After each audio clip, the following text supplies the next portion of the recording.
What up? Listen, today we're going to dive into the Democratic Convention 2020. The cool, the uncool, the ugly. What I thought about it. Some great points.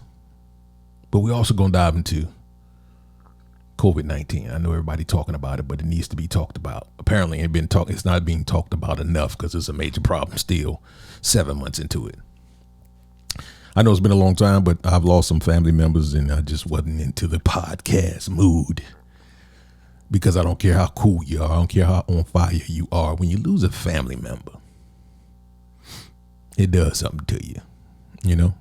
And I didn't lose one. I lost three and a family friend. So therefore, I wasn't in a talking mood. But I did miss y'all. I couldn't wait to come back. A lot has happened in these past 2 weeks, I tell you. But we're going to dive into it. So let's talk about Joe Biden and his crew at the Democratic Convention 2020. Boom. What up, folks? Listen, man, like I said, it's been a long time. And I apologize for that. But your boy has been going through some things with the family. Lost 3 family members. I don't care how on fire you are. When you lose one family member, it's tough. Excuse me. But when you lose 3, that's hard to come back from. So I wasn't in a talking mood. So I apologize about that. But I did miss y'all. And a lot has happened in these past 2.5 weeks, man. So much. Joe Biden, I guess, to be a little flip to Donald Trump. I guess he's come out of his basement, huh, Donald? He came out with a vengeance, huh, Donald? You called him out, and he stepped out, and he been working out. Because the brother look impressive. I must say that. And Donald would say that as well. And from his crazy tweets he's been putting out here lately, I guess he's a little impressed. Because you can tell when Donald is impressed with somebody because he won't stop. He's relentless with the tweets.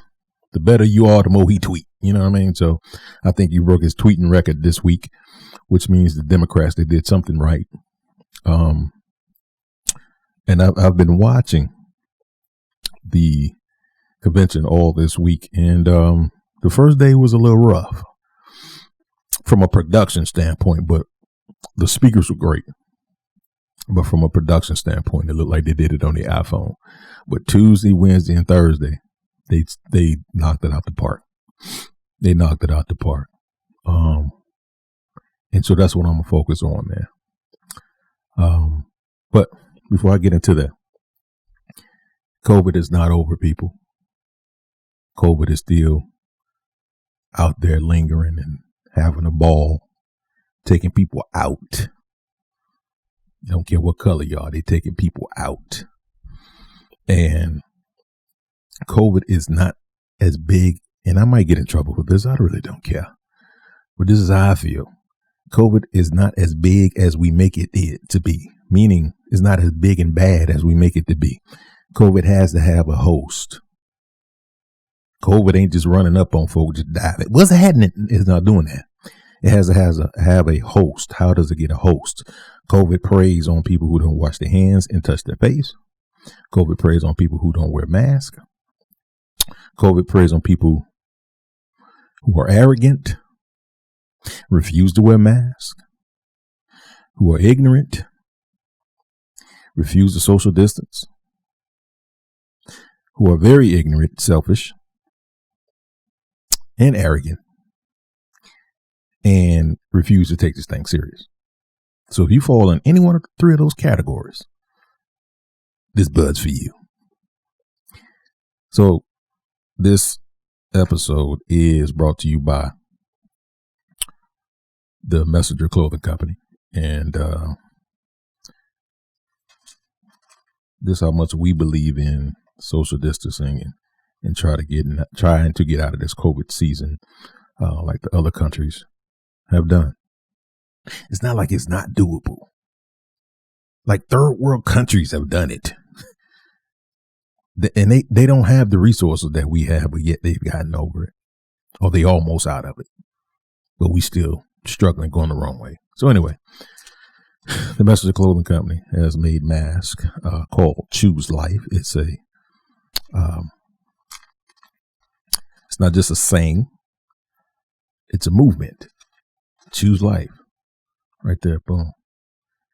So we so serious about it. The first 10 people to inbox me or inbox the Messenger Clothing Company on Instagram and just simply say, I'm voting for, and then put whoever you're voting for, we will send you a Choose Life mask.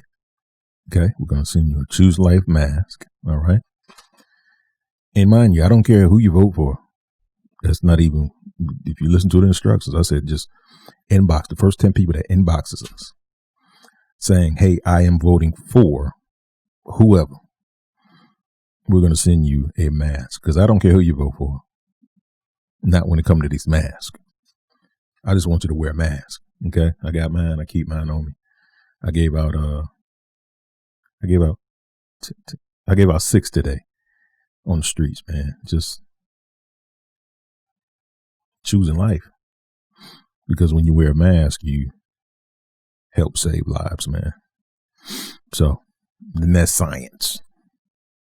It's not a political thing. That's just science. If you wear a condom, you about 99.9%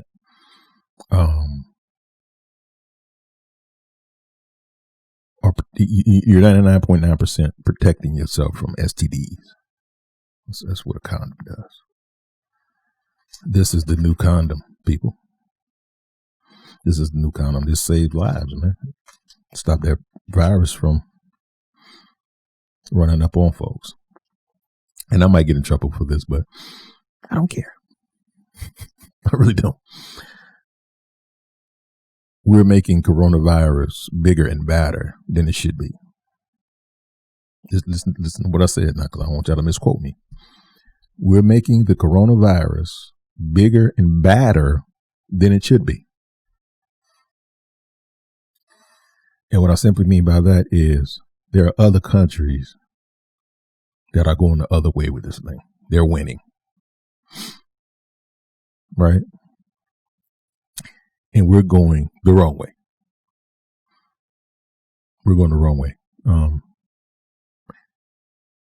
And these are not better countries than we are. I think we live in the greatest country in the world. But I think being the greatest for so long has produced some very arrogant people. And this virus is not just running up, jumping on folks all willy-nilly. It preys upon people who don't wash their hands properly, who touch their face improperly. It jumps on proud people who are too arrogant and proud to wear a mask. Choose life. All right, boom, get it in there. Get the shot, the head hit, boom, got that. It preys on ignorant people who don't really believe that this thing is real or it's a hoax. I got 4 people that just passed, but this is a hoax. I don't even know what to say to those type of people. I really don't. And then the news just came on. Because he turns that on. All right, there we go. It's not a hoax. My bad. I was watching the convention today. You know what I'm saying. But come on, man. We got to do better, folks. We have to do better. Like I'm like, we doing a full campaign called Choose Life, and it's not about making money. Listen, we pay. I'll tell you the truth. We pay $8 for these masks a piece. We're giving them away. We're giving most of them away, and other ones we just taking $5 donations just so we can get some more to put them back out there and get people more masks. It ain't about making money. Did you hear what I said? I don't even have money like that. And I'm sacrificing for other people who can live. So that's why I scratch my head to these million and billionaires being so tight on money. Brother, you got enough. You got enough for your kids. I'm trying to live for next week, and I'm able to sacrifice and give away things that's going to help promote humanity. Makes no sense. I don't, how can you be that type of selfish, man? I don't get that, man. If you want to get biblical, God blesses you to bless others. Bless somebody else. So anyway, that's a whole nother podcast. But we gonna dive into this Democratic Convention 2020. But before we do that, let me say this. My mom, I love her to death. She funny, right? My mom buys paper plates, right? She buys paper plates so she doesn't have to wash dishes. But watch this, though. She washes the paper plates. That is the weird. That's the weirdest thing I've ever seen in my life. But it got me to thinking. See, paper plates is a one-time use. That's it. It has a one-time use. That's what it was created for. Right? God created man. Man created paper plates. Paper plates were created to be used how many times? One time. So if you wash the paper plate, it defeats the purpose of the one-time use, and it doesn't even work right when you try to use it more than once. I don't know if you try to clean it with the water. I don't know what it is. It just doesn't work right after you try to use it, after you try to wash it, because it serves a purpose. One time. Donald Trump is a paper plate. He is only to be used one time. If you try to use him again, it just won't. It'll mess up because he's not created to be used twice. This was his purpose right now, to bring us to where we are right now. And I know that sounds crazy, but sometimes things are put in place so greatness can happen later. Right? It's like building a muscle. In order to build muscle, you have to work out. And when you're working out, it hurts. And it hurts because you're literally tearing down the fibers. And when the fibers grow back, come January, they grow back bigger, stronger, better. Okay? So this past 4 years have been workout season. So we're going to reap the benefits next year. Okay? But we got to throw that paper plate out. Don't try to reuse that paper plate. Don't try to reuse that paper plate, man. Throw that paper plate out. Get you some good dishes in the White House. Get you some good china. Get you some of that Biden china. He got my vote. I'm just going to listen. I don't usually do the political thing and put people in my political business, but I'm telling you who I'm voting for. After the night, I was impressed with Joe Biden. Because before the night, I didn't know, but I knew he was better than what we got. I keep it 1,000. After this week, I ain't gonna say after the night. Tonight, he just sealed the deal. Tonight, he was the hot maple syrup on the well-made pancakes tonight, because all week it's been building like, oh man, okay, I see your Democratic Party. I see y'all putting it together, because they took you on an emotional roller coaster ride that never hit bottom. It just was steady climbing up. You know what I mean? It was very climactic. So whoever created and produced the Democratic convention in 2020 in COVID season. Well, all we have is Zoom and iPhones. Man, it was amazing. No audience. No corny balloons and corny hats. They went straight for the soul. And they did something that we haven't seen in a very long time, and that is to make a politician human. These past 4 years, we've been so disconnected from politicians. It is ridiculous. Well, let me remix that. Politicians have been so disconnected from us these past 4 years. And that ain't all Donald Trump.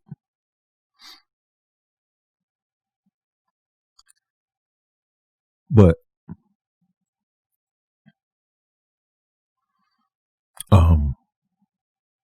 9/11 brought people together. Like race didn't matter for like 2 weeks after 9/11 and brought the country together. Katrina brought the country together. For the most part, it was still some division there. So it's like when tragic stuff hit, the aftermath is people usually unify. But this tragedy is real different. This tragedy, first of all, it's lasted for 4 years, this tragedy. And it's divided the world like I've never seen it. Like I was born after the 60s. So I didn't see that season of hate and division. I didn't see it. I just read about it and I just watched movies about it and documentaries and things of that nature. So it was to live it and to read it is two different things. Like to sit and listen to my mom talk about it, it's like whew, I get choked up because I'm like, man, could you imagine living with that much hate out in the streets? Well, folks, it look like we got a repeat of the 60s right now. And the scary thing about it is, if we don't do something about it, it will be the 60s again. Actually, to be before the 60s. Because the 60s was fighting for your rights and getting a little leeway with it. But before the 60s, it was just, hey, it is what it is. I'm white and you everything else. I'm white and I'm on top and the rest of y'all on bottom. So we have to do something about it. We have to vote. And we have to get this guy out of office.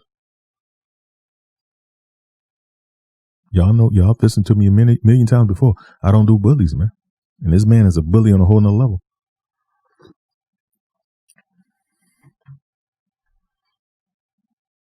Like everybody's big and bad when you got an army behind you. But how bad are you when you're by yourself?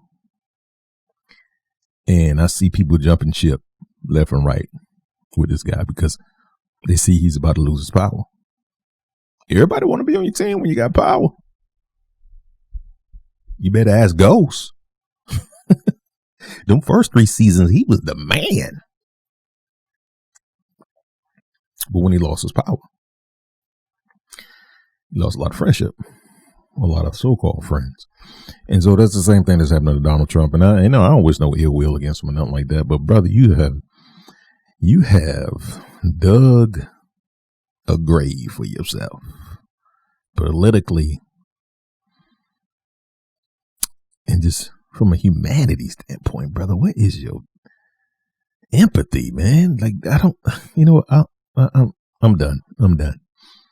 He has none. I'm not even seriously. I don't even think this man loves his own family. I think it's all about him. On the real. Like even when he holds his hand with his wife, it don't even look authentic. It's like, let me take this picture right quick. All right, let my hand go. It's just not authentic, man. I don't think his love is authentic. Only love that I think he has for anybody is himself. Not even his kids. That's just how I feel. That's what it looks like to me. But anyway, we're going to talk about the Democratic convention tonight. First and foremost, I think it was great. I'm impressed. I haven't seen something like that in a long time. It was just very impressive. And I watched it every night. I usually watch it for about an hour and then All right, cool. I see the main speakers and I'll be like, all right, cool. But this year I watched the whole thing and I was impressed. Man. Very entertaining and I think they covered so much. So great job to the producers of the Democratic Convention. Seriously. Y'all need an Oscar for that. Can you win an Oscar? I don't know. Anyway, the speakers though, man. Listen, man, let me tell you something about Michelle Obama. If Michelle Obama would have ran for president, I think she would have won that thing this year. Like before November. She would she could have just knocked on the White House. It's mine now. Go and pack your stuff. You out. Go and get up out of here. Go and get. Michelle Obama has the gift to unite people. I don't even think it has anything to do with being black. I just think she just has a gift to unite people. You know, if Michelle Obama was, Michelle, Bloomberg, I think she would still have the same impact on people because she just had that gift to connect with people and to get a point across, even when she checking you real smooth, like, but the fact that she is a black woman takes it to a whole nother level though. Right. I just love Michelle Obama, man. And the fact that she hates politics makes it even that much better because she ain't trying to win nothing. She's trying to touch people, save lives, unite people. That's it. Choose life one time. Boom. I had to get that in there. Unselfish plug. And then her husband, she's married to this dude named Barack. I don't know if you ever heard of him. And then he did his thing too. But Barack always bring it. But this time was a little different. Barack put some lemon pepper seasoning on this one, man. He put that extra stank on it, It was a little firmer this time. And what he said I was already like nervous about if Trump gets in another term because all of the madness that has happened in these past 4 years. But the fact that he said it and I heard it from him made it sink just a little deeper because he said that we are in danger of losing democracy if this man get in office again. And who would you ever in your life think you would hear something like that and believe it in this day and time? All these years of fighting, people dying to get to where we are. And one man came in and changed that in America. Now we hear about stuff like this all the time in third world countries, but this is America. America.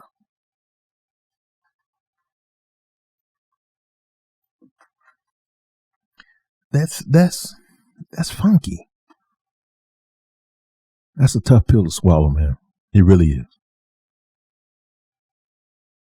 It really is. And then Miss Kamala came in and she did her thing.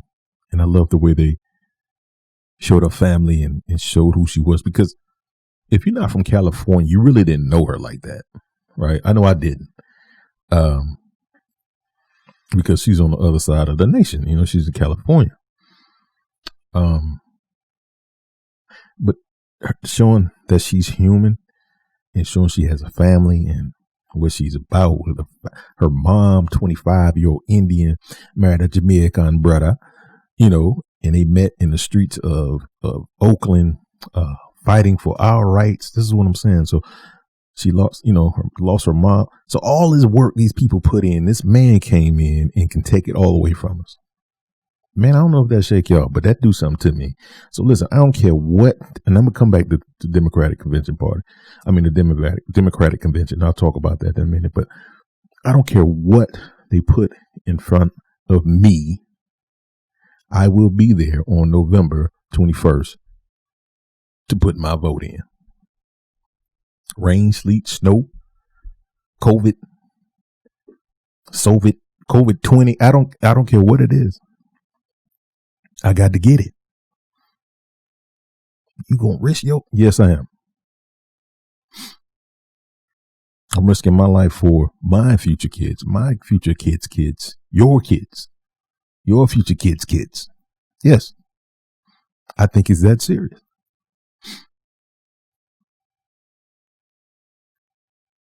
I think it's that serious. What if, listen, what if Harriet Tubman would have said, you know what, it's dangerous for me to go out there and try to free other slaves. I think I'm going to just chill up in the North. I made it, so y'all make it on your own. What if Rosa Parks wouldn't have been tired that day? She was sick and tired, right?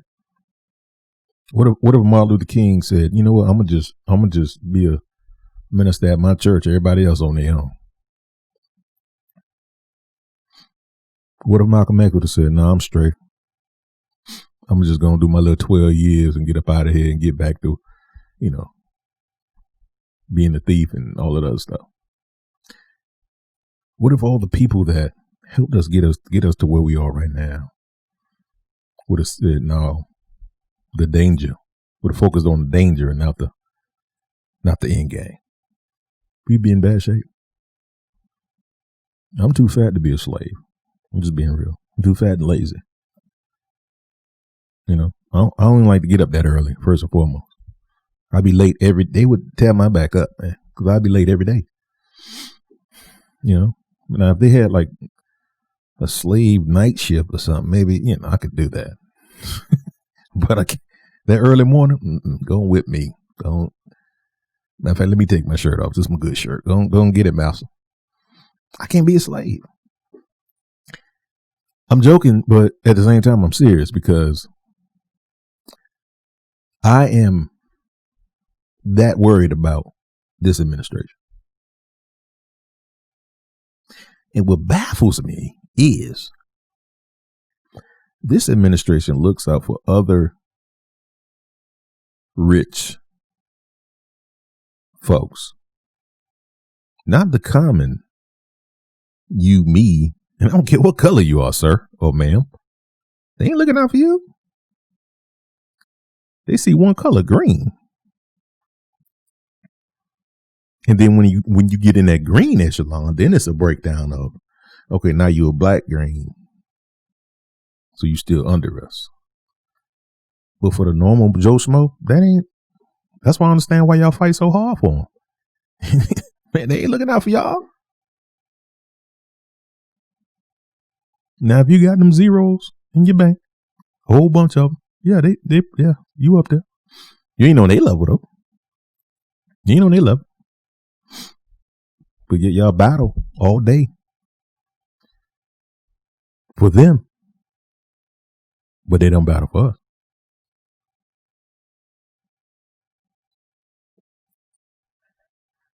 I'm just saying. Anyway, it's been a great convention. I really enjoyed it. I'm looking forward to next week to see how they do their thing. I'm not really big on parties, right? I'm big on humanity. Like who can help me and my folks? Who can help my neighbor? Right? Who can help the average Joe? Because the millionaires and billionaires, they're gonna be all right. Who gonna help the average Joe? If you do the ratio, if you do the math of wealthy people versus average folks, then there's no comparison. There's way more average people than wealthy folks. So my thing is, who's going to do the best for the middle class and the underclass? I don't like to call them poor. I just don't like where I'm gonna call them under, because you got middle and then you got a class under that. So who's going to do the work for those people? So that's what's important to me. Um, and right now, it's definitely not the party that's in it right now. No disrespect to y'all, but from what we see, mm-mm, mm-mm. So I got to go blue. I'm gonna go with Michigan on this one. Y'all can go Ohio State. I'm gonna go Michigan. Michigan blue, Ohio State red. Anyway, all my Ohio State partners gonna be mad at me on that one. Shout out Ezekiel Elliott. He ain't my partner. I'm just saying he was a baller at O State. But Joe Biden, man, he really showed me what he can do. Now, you got people who talk a good game before they get in the fight. Because I'm a boxing fan. There's a lot of boxers that talk great game before the fight. And then when they get in the fight, it's like, who is this? I don't even know who this. I don't pay $75 for that. But this is why I said this convention was well produced. They gave you the ground, the foundation of who Joe Biden was. And the fact that he's a man of his word. So if he says he's going to do something, he's going to do it. And he didn't come from millions. That's what I like about him. He did not come from millions. He was an average Joe from Scranton. And he clawed his way up with all types of issues that got in his way, all type of hurdles that got in his way. He jumped all of them while holding 2 kids. When his wife died and his other kid died. I mean, that would have broke most people. I lost an aunt and an uncle, and I took off for 2 weeks. You know what I'm saying? So the fact that this man lost his wife and a kid, and now was a single father, and still pushed on to do his thing, that to me, salute, my brother. That's impressive to me. And he climbed his way up to the top. But while he was climbing, he was steady reaching back, pulling up the less fortunate, pulling up the less fortunate, pulling up the less fortunate. And it just showed the foundation of who Joe Biden was. That's what impressed me. And I'm curious to see what the Republican convention going to look like next week. Because ain't no way, unless they flat out lie, Donald Trump can give no type of foundation close to that I can relate to. Now, if I was a rich kid who my dad passed down millions and millions of dollars to me and my family, then I could relate. But I can't relate. I can't relate.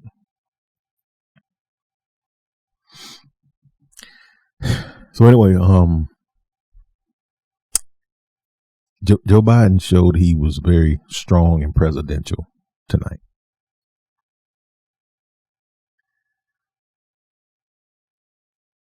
And in today's time, that's not really hard to do, because all you had to do was be the opposite of what we got right now. Now that was a shot. That was a jab. He showed that he was human. He has a human side. You got my vote just off of that fact, brother. That you know how to show empathy. That you show human. You show your human side. You call and check upon people. Let me rephrase it. You call and check upon people who don't benefit you. Because it seems like the guy that's in office now, as long as you can do something for him, he's a good friend of mine. He's a great, very great guy. But when you step outside of that box, I don't really know him like that.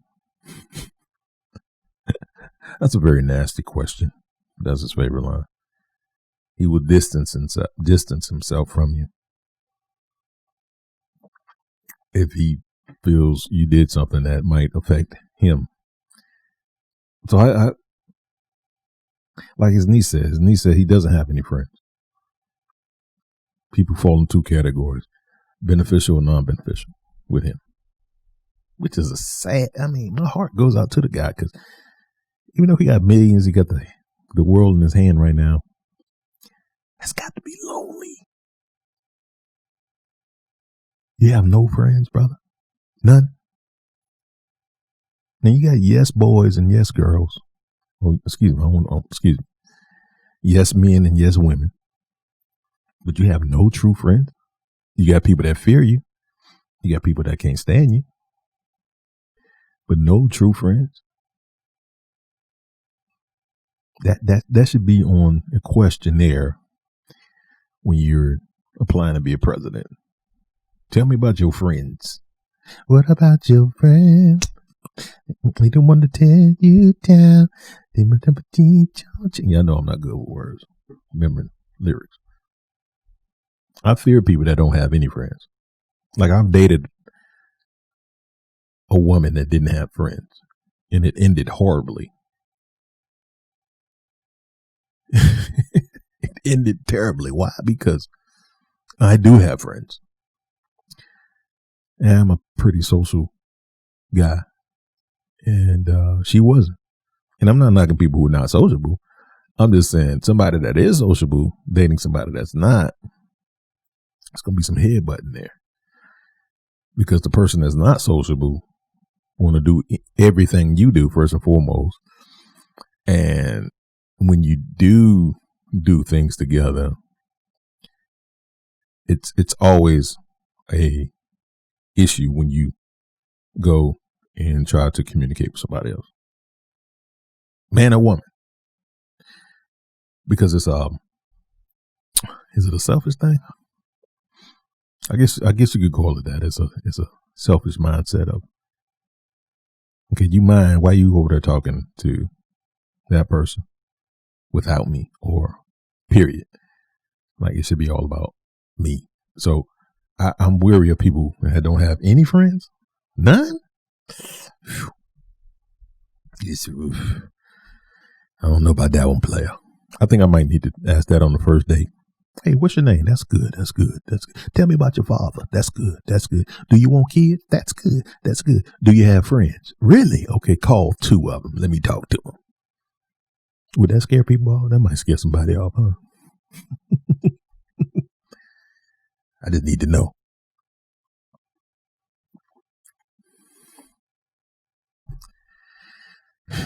But Biden did his thing tonight, man. I'm really impressed. I mean, he showed his human side, which is great. He also had a plan for all the issues that we're having today.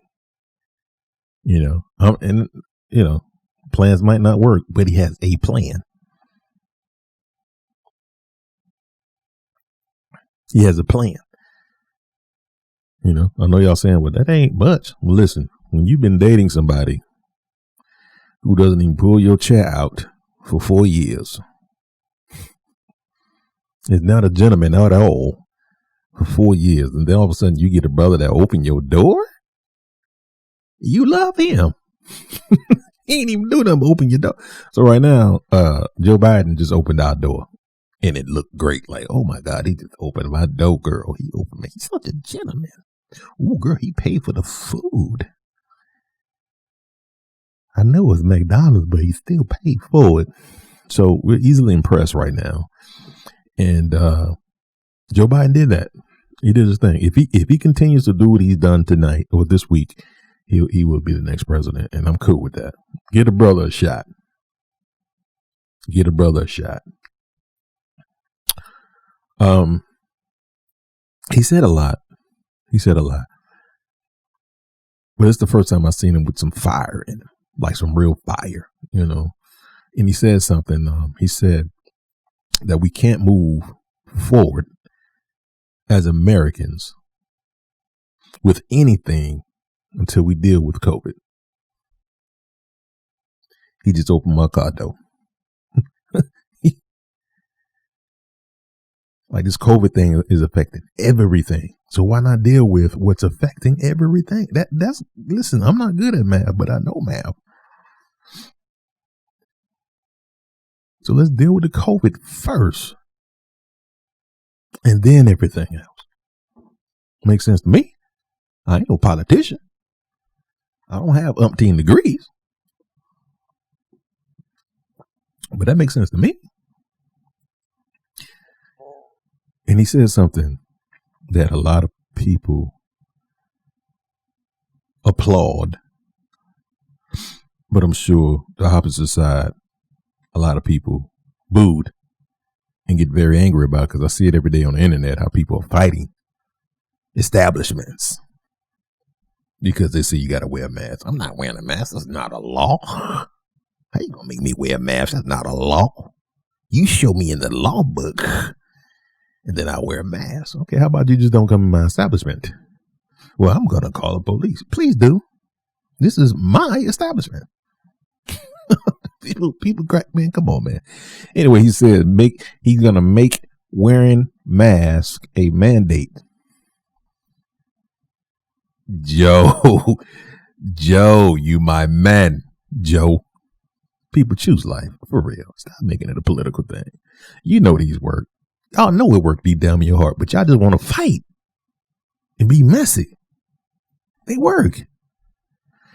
I'm not going to wear a mask. This is my right. I don't get it. I really don't get it. I really don't. Yeah. Is it that serious not to wear a mask? Seriously. Because you know it works. You know it works. If somebody's shooting bullets and you out in the open with nothing in front of you, you're going to get hit with all of those bullets, which means you're probably going to die. The chances of you dying go sky high, right? Okay. If somebody's out shooting and you stand behind a pole, that gives you a chance to live, right? Because some of the bullets get hit by the pole, hopefully all of them. Folks, this is the pole. This is the pole. When people talk, they shoot bullets. All that, just spit, just bullets. So if you're not standing behind something, come on, give it to me. I'm preaching. Choose life. If you're not standing behind something, you're going to catch it. It's going to land right in your lip or in your nostrils. Just little particles. And you breathe it. COVID, just like that. If that person got COVID, you got COVID.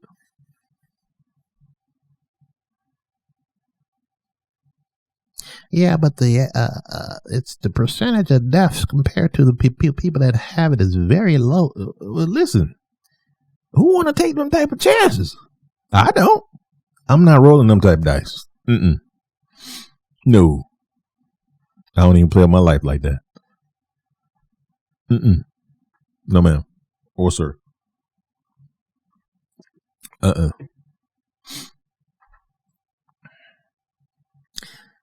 So Joe Biden, man, he really showed me something tonight. Not just from a political standpoint, but from a human standpoint.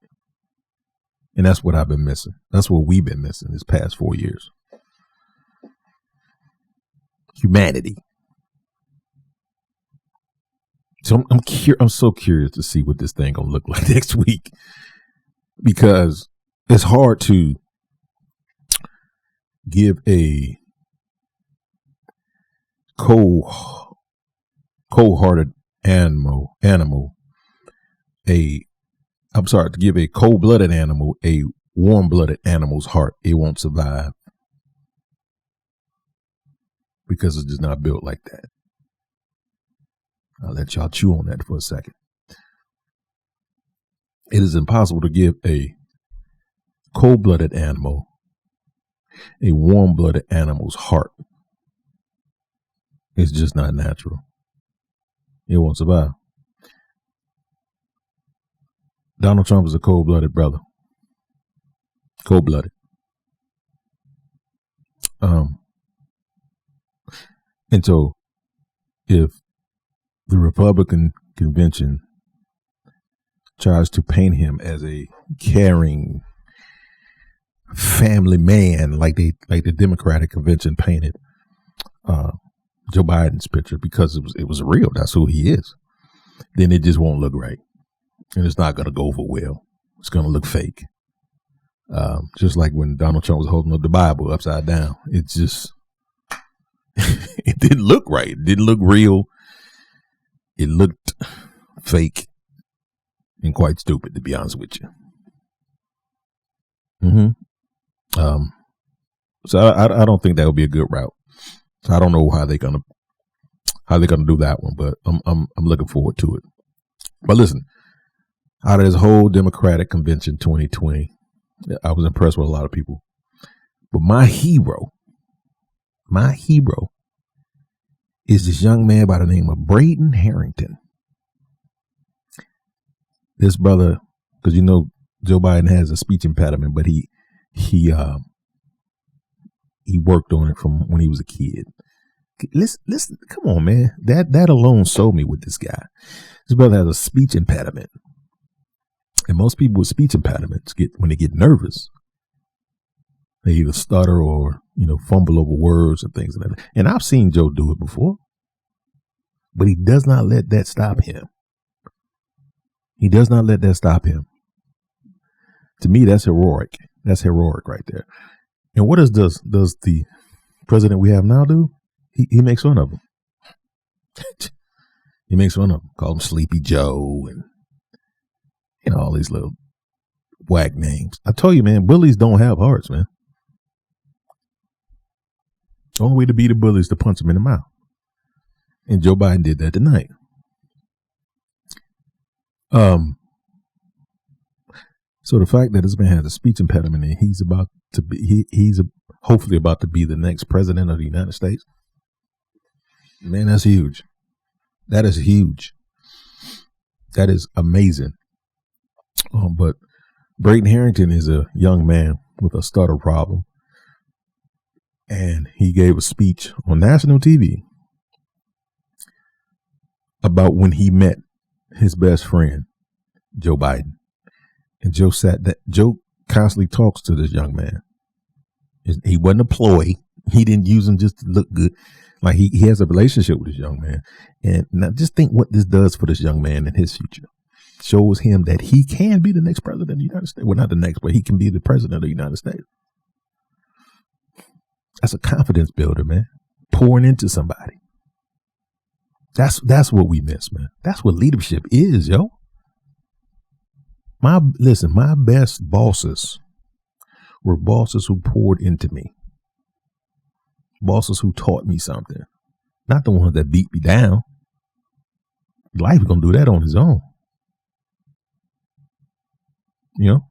Not the ones that picked out every little thing I did wrong, but the ones that picked out the things I did right. Hey, man, I like the way you did that. If we can work on this right here, that right there, you'll be amazing. Now, flip that. Now you messed up on this. You messed up on that. You messed up. You know what? You messed it up. All right, let me just write you up. You're going to get a different outcome from your employees, right? So it's the same thing with being a president. It's the same thing with being in a relationship. If you're in a relationship with somebody and all they do is pick out the things you don't do, that's not a healthy situation. Now, I'm not saying lie to me. You know what I'm saying? On that, because that's not healthy either. I don't want a yes woman, and most women don't want a yes man. Be honest, but even a wrong clock strikes right twice a day. So just pick out the things that the person is doing right and build off of that. If you can't do that, then you're not a good leader. Again, I didn't say you cannot discipline a person. I'm just saying, but if all you're doing is disciplining a person, you're not a good leader. Good leaders build leaders. Period. Good leaders build leaders. That light right in my eye. Good leaders build leaders, man. So whatever that means to you, then that's what you should do. Pour into people, love on people. And even look at Jesus. Jesus was God. You don't get no more perfect than Jesus. What if Jesus compared himself to everybody else? Man, just get like me, baby. You know what I'm saying? He didn't do that. But what he did was, hey, Paul, listen, man, I know you was tripping before, but I think you're a great man. Like, none of the disciples were like good people or great people before they met Jesus. They were average people. A lot of them fell short, but Jesus made them better. Not trying to compare the president to Jesus. I'm just saying leadership is leadership.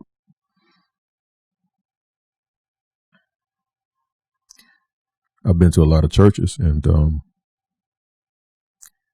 churches that grow, usually you can see that there's good leadership somewhere. Because good leadership, good attitude, loving atmosphere, an endearing atmosphere, a welcoming atmosphere, a graceful atmosphere is passed down from the top. If you go to a church and everybody there cold and short with you and you don't feel the love, I promise you, either that pastor or somebody close to him, like in the echelon, is like that. But if it's a loving and everybody's open and welcoming and just loving on you, I promise you that pastor is like that. It's the same thing with a job. I'm pretty sure people that's listening have had jobs, more than one. You walked into an organization and you ever got that feeling like, it's cold up in here. I don't think I'm a fit in here. I know y'all paying a lot, but it just seemed cold. Or we say, you know what, it's cold up in here, but I'm gonna get this money. But how often have you walked into a building like, I like this place. I could see myself here for another 20, 25 years till I retire. If you got that feeling at a place, that's where you need to be. Because there's not too many, unfortunately, there's not too many places like that. Because everybody has, I ain't gonna say that, I'm just saying a lot of people have that attitude of, I'm the boss, so I'm gonna beat you down and stay on top. Yo, that is so unnecessary. Let me ask you this. When was the last time you did your best out of fear? When the last time you did a phenomenal job, you did your best, you gave 120% out of fear? I'll wait on your answer. While I'm waiting, y'all go ahead and hit me up, get that Choose Life. Yeah, selfish plug. Think about that. When was the last time, out of fear, you gave your best?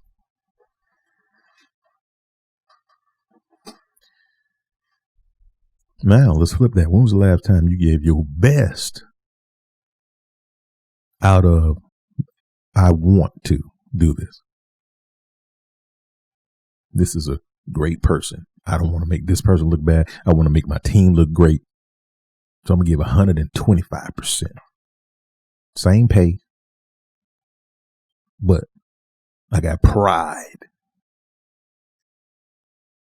I don't want to make my team look bad. I don't want to make my supervisor look bad. I don't want to make my company look bad. So I gotta give 120%. I enjoy the people I work with. When the last time you said that?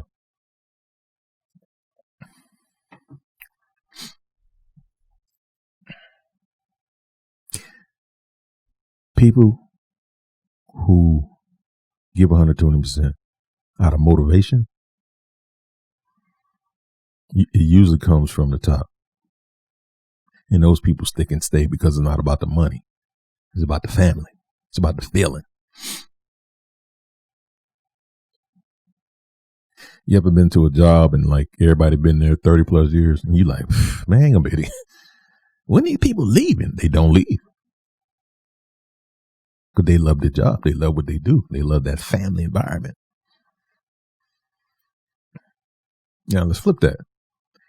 You ever been to a job and they got 10 openings? Like, why y'all got 10 openings? Everybody here been here less than 2 years. No, this ain't. What's going on?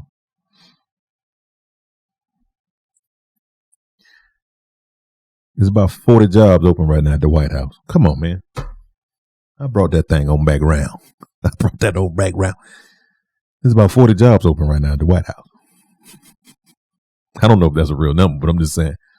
He can't keep nobody. He can't keep nobody.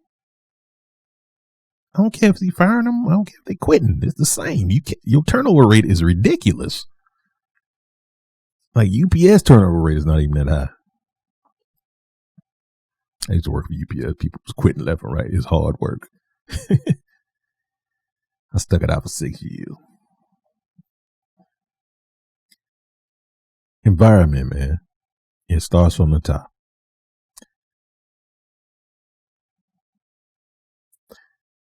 Unfortunately, we have a very selfish person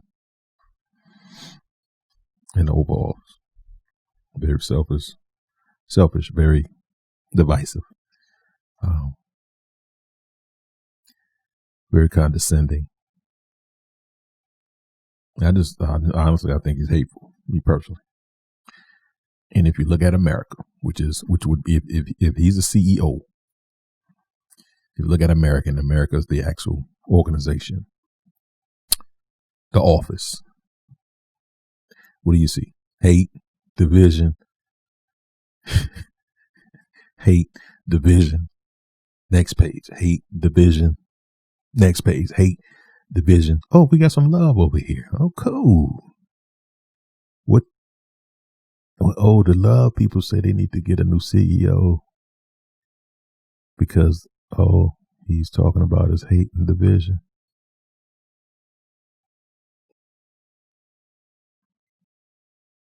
So, this is not the Bash the Donald Trump show. This is the Enough is Enough show. It's time to do something about it. No more crying about it. No more whining about it. We just got to vote. I made a shirt called Vote or Cry, which was a remix, which was a remix to what we had. What was that, about 8 years ago? Was it 12? I think it was 12 years ago. Oh my gosh. Called Vote or Die. And they had all celebrities rocking these shirts, Vote or Die. I was like, man, that's pretty cool. Vote or Die. And people showed out in droves and voted Barack Obama in office, the first black president ever. My mom cried. Grandma cried. All my uncles and everybody broke down. Why? Because they never thought in their time. Mind you, now they grew up in the 60s, so they saw all the craziness. So for them to see a black president in their time, they were shocked. But Vote or Die. We made it possible. So on this one, we gotta make some major moves. November 21st, fam. For real. So vote or cry. So we either gonna vote this man out or we're gonna cry about it later. That's just real. That's reality. So I'm begging you, please get out and vote. Don't stop complaining about them. This whole regime is what I call them. We got to do something about them. We can't just complain. We can't just complain no more. We got to get out and vote. No excuses. I got to work. I don't listen. Go to work late that day. You go to work late that day. You vote early. There ain't no excuses no more, man. It's COVID, but you go to the grocery store. Huh? You go to them restaurants. Don't get super COVID now. Now, if you've been practicing that, I fit you vote, you mail it in. But don't run. Come on, man, with the excuses. Now, I've heard all the excuses, man. I've heard so many excuses. I'm like, come on, dude. Not this go round. It's worth the sacrifice. Please. This man and his folks not playing with us. He get back in the office, it's going to be ugly for us. On the real. And I ain't talking about color. I'm talking about bracket. If you ain't got Trump money, then you in trouble. So let's do something about it. Let's wear these masks. Choose life. And vote or cry. You get out there and you vote. Again, we giving out 10.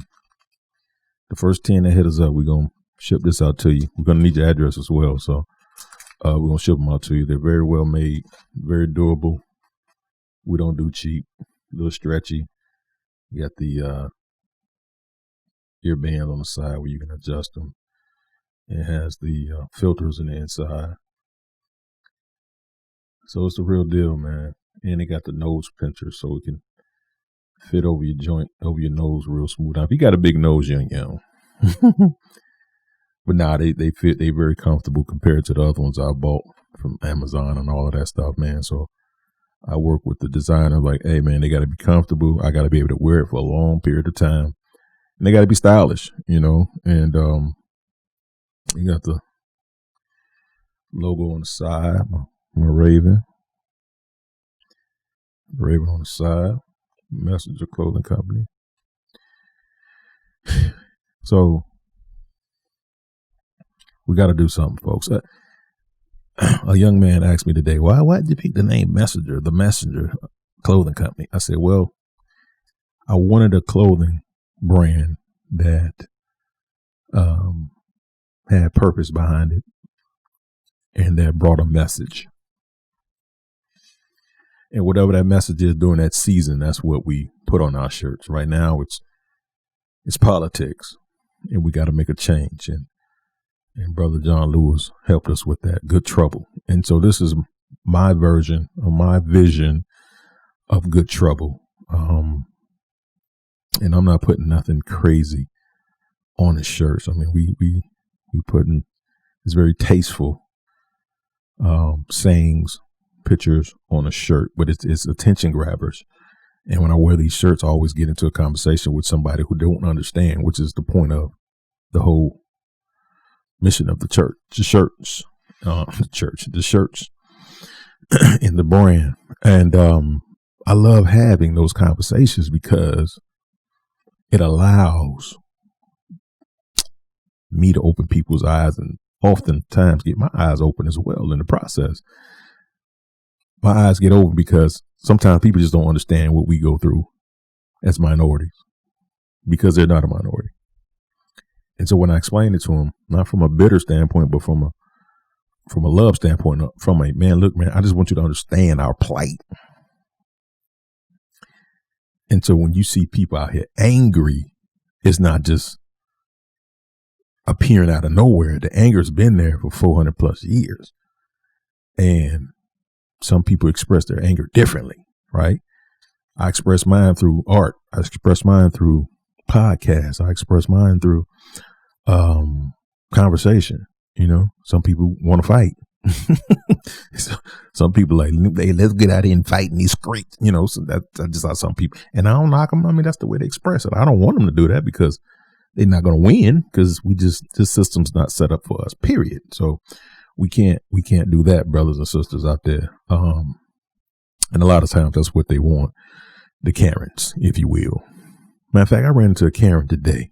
It was a dude though.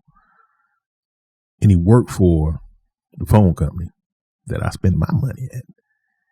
And soon my mom and I walked in, instant attitude. I'm talking instant. We didn't say nothing. We Christian folk. Turn the other cheek. Right? Like Brother Martin said, turn the other cheek.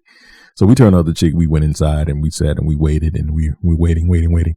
And my mom just got a phone 2 days ago and it's not working. And so the dude called us and we were like, well, my mom just bought this phone, man, and it's not working. We literally just bought it 2 days ago. Oh no, we can't return it. What? No, we can't return that. No. Mm-mm. I was like, we didn't even explain to you what's going on. Yeah, but policy says we can't. You gotta go with this policy stuff. That's okay. So you telling me we just bought a phone 2 days ago, it's not working, but y'all can't return it. But we can't return it because it's not working. Anyway, yeah, that's just pop. Okay. We're your manager. What do you mean? Because you're not, where's your manager, sir? Well, why you asking for the manager? Right, don't worry about it. Brother, there's another guy who was trying to help us out. Real cool, young white dude trying to help us out. I said, brother, here, listen, man, this is the issue. We just bought a phone. My mom's phone is not working. We just bought it 2 days ago. He's like, what phone is it? It's an A11. Oh, yeah, they've been having problems with that, bros. That's the phone they've been, that's the phone they sent the instructions about. He was like, oh, okay. Oh, now it's okay. You were ready to throw us out because of the color of our skin. Because he couldn't have judged it off of nothing else, folks. He couldn't have judged it off of nothing else. We didn't open our mouths yet. And we walked in the door. Instant attitude. No speaking. Real short. And so the other guy was helping us out. And so I'm like, well, bro, we don't want you to fix it. We just want a whole new phone. And so the other guy who gave us attitude jumped in again. Now you're not even helping us, but we went to ask another guy the question. Now you jumping in, hating on the situation. Oh no, we don't. I just told you we don't do refunds. My mama hit my hand because I'm a nice dude, man, but I'm like a bear. Like I'm cute and cuddly, but when you mess with mine, these paws. Anyway, I said. She was like, no. I was, all right. Other dude talking. I said, well, man, we appreciate you helping. We appreciate you helping us and being patient, man. But I don't think it's right or fair that we can't return a phone that's not working. That makes no sense to me. That makes no sense. This is not a car. Okay. We just bought it 2 days ago. It's giving us problems. And we can't exchange it? That doesn't make sense to me. I said, well, since, the manager's not here because y'all can't tell me who the manager is. What's the corporate office number? Oh, we can't get the corporate office number out. Other dude, Bruce. I said, you know what, Bruce? I about had enough of your bad attitude, brother. Okay? I said, we came in here real humble, gentle, and understanding, but you've killed all that. I said, you work here, right? Yes, I do. You want to continue to work here? What, is that a threat? No, sir. No, sir. But your attitude, terrible. Oh, absolutely horrible, Bruce. I say, ain't no way in the world I'm going to let anybody sit and talk to my moms like that, brother. And it's very unnecessary. I said, now I'm going to ask you one time, where's the manager? That's her over there. Sister was over there on the phone, helping with another customer. So my mom went over there and started talking to her. She was real smooth. She's like, ma'am, I'm not brushing you off. Let me just finish this guy right here. And I promise you, I'll help y'all out with y'all situation. What did we say? Okay. Thank you. Had nothing to do with race. It's how you deal with people. How you deal with people. So at this time, now I got my claws out. I'm ready to snap on Bruce. And I went on ahead and I ain't gonna front. I gave him the little business. I had to check him. I said, Bruce, your attitude is terrible, sir. Horrible attitude. I said, I don't know what the problem is, but our money's green just as everybody else that walked through that door. I said, as soon as we walked in the door, you gave us attitude. I didn't, sir. Listen to me. You gave us attitude. You gave us attitude. I said, didn't he, Mike? Mike was like, see the look on his face? He only want to say it because you given us attitude for the time we walked into the door. Now, my question is why? My question is why? Because you served the mess out of the dude that was before us. You gave him stand-up service. As soon as we walked in the door, it was a problem. And I don't like to pull the race card, Bruce, but I can't come up with nothing else on why you treating us the way you treating us. We not dressed crazy. Even if we was, you still can't judge us off of that. Do we look like we don't have money? Just help me out, Bruce. No, it's nothing like that. Okay. Well, we're offended, Bruce. And I'm definitely going to call corporate on you, sir. Pull one of his moves now. I'm definitely going to call corporate on you, man, because you disrespect my mother. I could deal with you disrespecting me a little bit, but you disrespect my mom. If I disrespected your mom, how would you feel about that? I'll be very upset. Exactly. Oh, man, my apologies if you took it like that. We're about to close. I've been here all day. Now it's just... I said, Bruce, look, man, I'll give you the benefit of the doubt, brother, because that's what we do as people.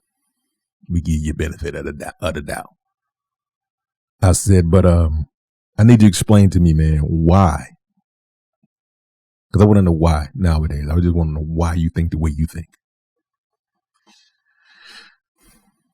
Like soon as we hit the door, your attitude went up. And I can't quite understand why, other than you have a problem with people of color. Oh, no, I'm from New York City. And brother, Donald Trump from New York City. That's not, what are you saying? I don't understand what you're saying. I got black friends. Boom. Right there. I said, Bruce, let me say something, man. I'm going to help you out for the next situation. Don't ever tell a black person you got black friends. That just lets us know you counting them, which means you're racist. If you keep counting your black friends, we don't keep counting about white friends because they're just friends. You know, I got two white friends, man. I got Willie Earl and I got Bruce. I got two white friends. I got to keep two because I got two. That mean I ain't racist.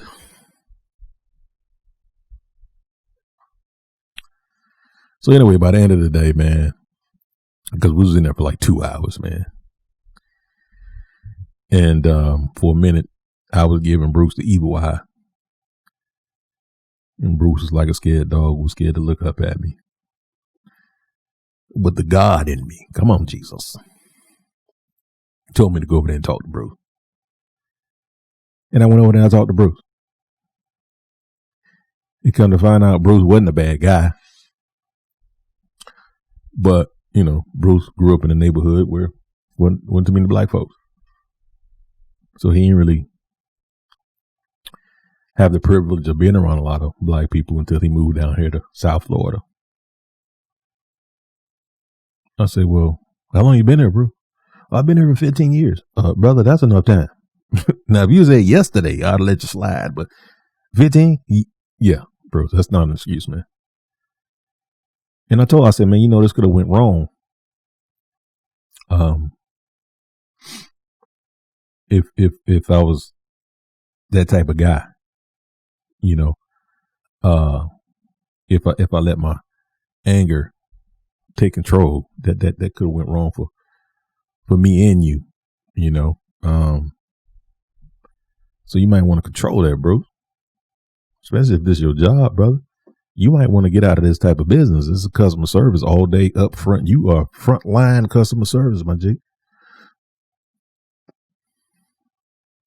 Nah, man, you know I'm a good guy, man. Just some days better than others. I say, brother, in customer service, you got to be on all the time. You got to learn how to suppress your feelings.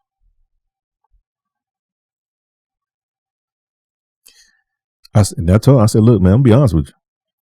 My people's not the greatest at customer service. Because we not. Black folk ain't the greatest at customer service, boy. Especially when them fast food restaurants, boy, they don't care. Yeah, my baby daddy tripping, so I'm gonna trip. I got attitude, so you got to pay for it. But anyway, man, at the end of the day, I ended up giving Bruce a Choose Life face mask because Bruce did have on a face mask.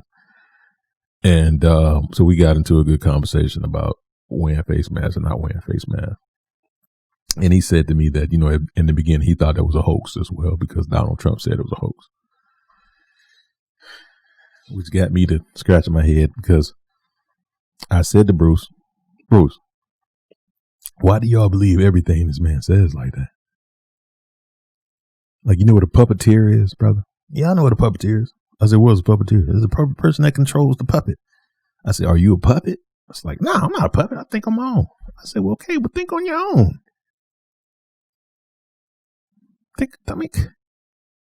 It's like if Donald Trump says it is the Bible, is the gospel.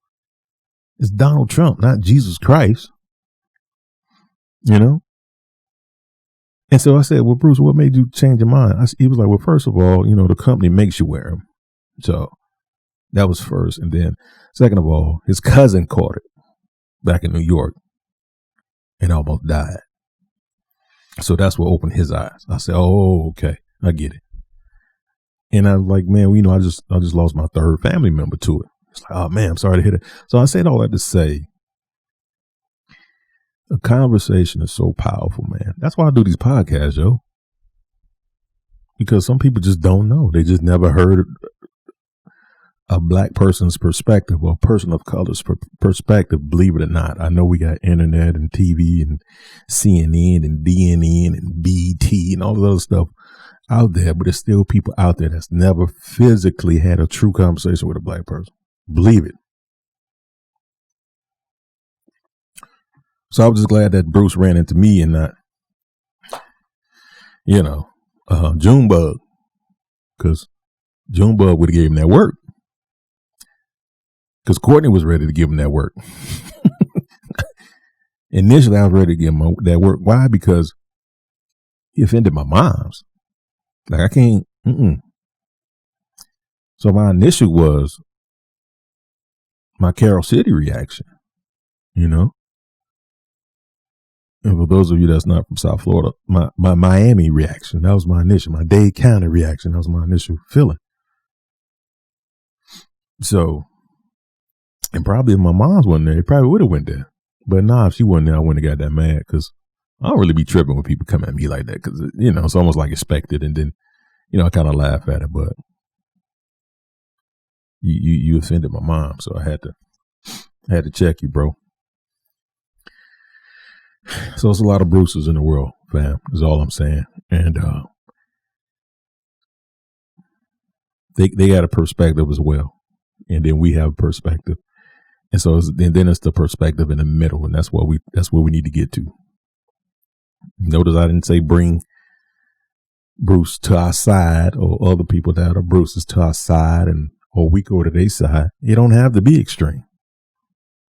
Just hit that middle ground, man. And that's all we need to focus on. So anyway, man, it's been great talking to y'all. And I'm back, baby. You know. But prayers for my family, man. Things have been crazy for us. We buried my uncle yesterday. So, you know, still fresh, man, but a lot of stuff I've been wanting to say. I had to keep bottled up. And shout out to all the people that's been reaching out to me and my family. It's just so different now, man. It's like death nowadays is just like 10 times worse because you're not able to celebrate that person's life in person. You know what I'm saying? And it's just weird. It's just weird because more than likely that person died by themselves. You know what I'm saying? It's just, that's the hardest part for me.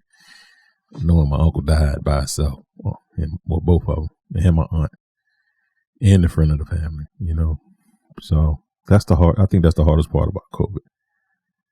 It's not losing is tough, but knowing they were by themselves, I think that's the toughest part. So y'all make sure y'all choosing life, man, and being protective, man, and protecting others, and just let's take care of ourselves and take care of other people, man. Like they tell you on the plane, if we crashing, put your oxygen mask on first, because you got to put yours on first so you can help other people. Okay, listen, vote. Please get out and vote, man, so we can make some change out here, some changes, so we can get our country back the way it's supposed to be running. Let's get some love in the air, man. I want it to be like Xanadu around this thing. Sunflowers and pixie dust, man. I just want love back in the air as much as possible. And let's change some minds and some hearts, folks. You know, there's no playbook for that, but let's change some hearts and some minds so that we can get back to, not even get to where we need to be, because we weren't there before, but at least looked like we were headed to that place. It's like we took 20 steps back this past 4 years, so let's gain 22 steps so we can be 2 steps ahead of where we were 4 years ago. So peace to the people. Love y'all, man. Y'all be easy. Love on somebody. However you want to take that love on somebody, man. God loves you and I love you too, man. Peace to the people. Let's go. Oh, I forgot to tell y'all one more thing. Choose life, man. Choose life. I'll let you. Shameless plug. I'll let your boy choose. I got problems on problems I solve them. I run through the money, the pressure be calling. Left on my blessings, I feel like I'm falling. The birdie is back. Tell me I'm garbage, I'm going through something, that's why I ain't calling. Phone and progression is all that I wanted. The phone and affection, I summon and dub it. Cause I got problems on problems I solve them. I run through the money.